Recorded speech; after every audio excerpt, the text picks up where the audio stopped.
Hi, I'm Paula Trickey. For 5 years, I played the role of Police Sergeant Corey McNamara on the TV series Pacific Blue. As a cop on screen, I had all sorts of protective gear, from body armor and police baton to sidearms. As an actress in real life, bulletproof vests and a duty belt aren't very practical. But like many people, I certainly feel the need for an effective, safe, and convenient means of personal protection. Tonight we'll explore together a life-saving technology that is deployed by over 10,000 police agencies in 40 countries.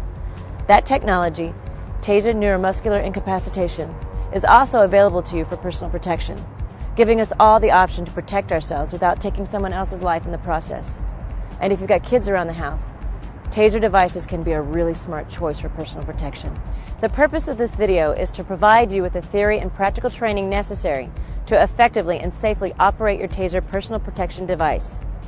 Please watch this video in its entirety before you attempt to operate your TASER device, as there are important safety considerations you need to be aware of before using it.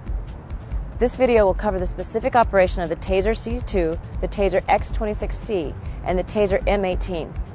Later in the training, you may select a more specific information on the particular device you have purchased. For most of the video, we will talk about the TASER devices in general, covering information that applies to all three systems.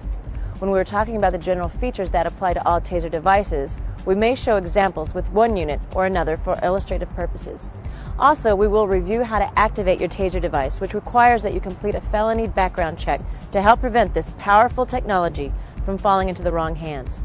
The TASER X26C and the C2 devices will not function until you have passed the background check and entered an activation code.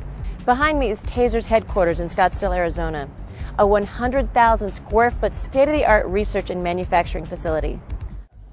Before we get into training on the actual use of your TASER system, we have invited Dr. Mark Kroll, chairman of TASER's Scientific and Medical Advisory Board, to provide some insights into safety considerations. Dr. Kroll holds over 229 issued patents in the United States, with over 200 in the area of cardiac devices, making him the most prolific inventor of cardiac device patents in the world. In fact, every implantable cardiac defibrillator sold in the world today licenses at least one of Dr. Kroll's patents. Let's talk about how these things actually work. The human body uses a complex electrical communication network called your nervous system, which includes your brain, spinal cord, and the nerves that connect to every muscle in your body. In fact, the brain uses electrical impulses to control everything in your body. Right now, my brain is sending electrical impulses to the muscles in my forearm to cause them to contract, to pull these fingers down towards my palm. The TASER emits pulses that are scientifically designed to mimic these normal electrical signals in your nerve fibers, temporarily inhibiting voluntary control of the skeletal muscles. The general result of a good connection with a TASER device is the attacker temporarily loses his ability to control his own body, giving you time to move to safety. Because TASER devices interfere with the voluntary command and control system of the body, they are the only devices that can cause true incapacitation and do not rely on pain to be effective.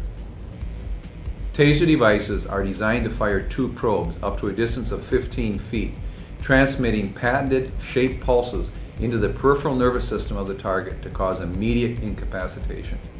TASER impulses can infiltrate the human neural network from a hit anywhere on the body, making it easy to use with minimal training. The most common question we hear is, how can 50,000 volts be safe? The answer is actually very simple. You may have heard it's not the voltage, it's the electrical current, or amps, that are dangerous to the body, and this is very true. In fact, a static shock from a doorknob on a dry winter day can exceed 35,000 volts. When it comes to high voltage, the volts only tell you how far a spark can jump. 50,000 volts is the voltage necessary to jump through 2 inches of clothing. Actually, only about 400 volts enters the body from a TASER device pulse.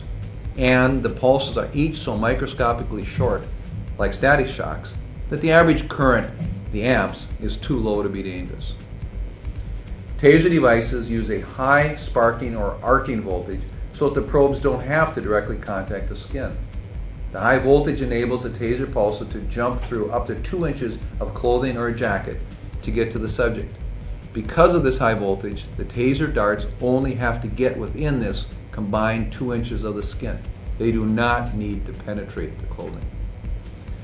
Another question we hear is whether a TASER device would harm someone with a pacemaker. By international regulations, all pacemakers must be able to withstand a shock from a portable external defibrillator, such as those carried by paramedics. Each shock from such an external defibrillator delivers over 150 joules of energy. Each pulse from a TASER C2 delivers less than 0.4 of a joule of energy, or less than 0.3% of that delivered by a defibrillator. Thanks to this safety standard, pacemakers can withstand much greater shocks than a battery-powered TASER device can possibly deliver. The electrical energy from the TASER device travels down one wire into the subject, then back through the other wire to complete the circuit. This electrical energy will follow the path of least resistance, traveling through the area between the probes. As these pulses travel through the body, they stimulate the nerves in this area, overpowering normal voluntary communication. The noise from these stimulated nerves is then carried throughout the body. The greater the spread between the two probes, the more nerves they can directly stimulate, and the more effective the TASER hit will be. This is why the TASER device fires the probes at an 8-degree angle, so that the probes separate in flight to increase effectiveness. Because the electrical current follows the path of least resistance, it usually will not transfer to other people. As you see here, the output from the TASER device goes through the metal can from the positive electrode to the negative electrode and does not transfer to the operator of the weapon.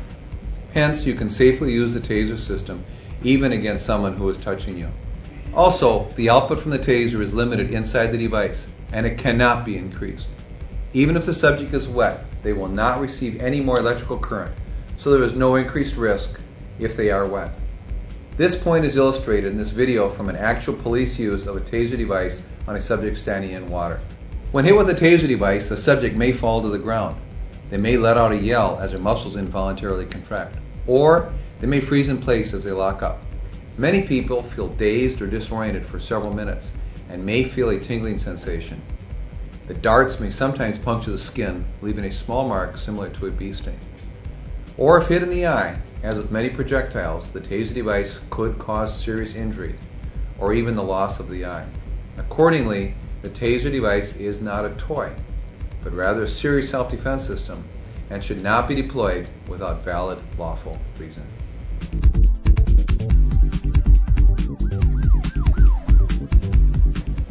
TASER International has sponsored industry-leading research at world-famous institutions such as the Cleveland Clinic Heart Hospital and the Hennepin County Medical Center to ensure these devices maximize both effectiveness and safety.